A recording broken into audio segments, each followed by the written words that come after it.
Alright guys, let's talk about the handgun modifications that you need for carrying a firearm, period. Whether that be in a CCW environment or especially in a church environment. You need a gun that you can carry comfortably. You need enough gun to hang on to, and you need enough magazine capacity to stay in a fight in case that fight gets long or you do a lot of missing because you're dealing with either multiple people or people who are moving and know how to move.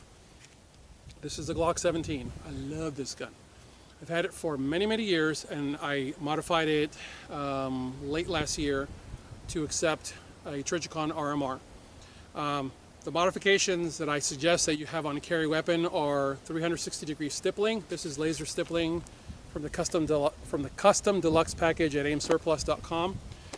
This is a retired police Glock, so consider getting a retired police Glock. The modifications for the slide, honestly, RMR cut. That's pretty much it, RMR cut. RMR or any optic, quality optic. Holosun makes good optics. I don't prefer Holosun if I can avoid it. I like Trijicon. Because you're in a church environment, you're talking about a well-lit, climate-controlled environment, so weapon light, closed emitter optics, none of that is really necessary for the church environment. You need an optic you can trust, an optic that can take a few bangs and bumps, because remember, you are in an environment with a lot of hard surfaces, church pews, glue lamb stanchions that you may have to brace up against to take a longer shot, and you better practice shooting long shots because, look, here in the Chattanooga area, bruh, we got some big churches. The one I go to is darn near 100 yards from that end to that end. You want to have a Glock. Sorry, you want to have a Glock.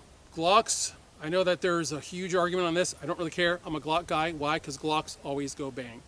But there isn't much you have to have for a carry gun. You want to have a good trigger. This is a Glock 17 with a ZEV V4.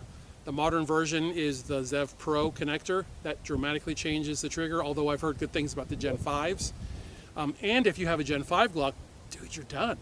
You take a Gen 5 Glock MOS and you take a Holosun SCS and you put it directly onto the MOS footprint without a plate and you're done. You can put night sights on it if you want, or you can just put blackout sights on it and you're done.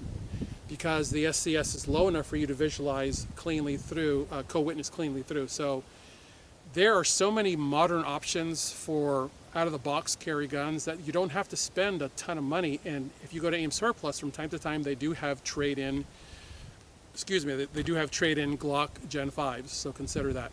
If you guys have any questions or comments, I'm happy to help where I can. Send them to me at tier1citizen@gmail.com. As always, God bless you all. I look forward to training with you at David's Mighty Men. Get those guns out in practice. Have a good one.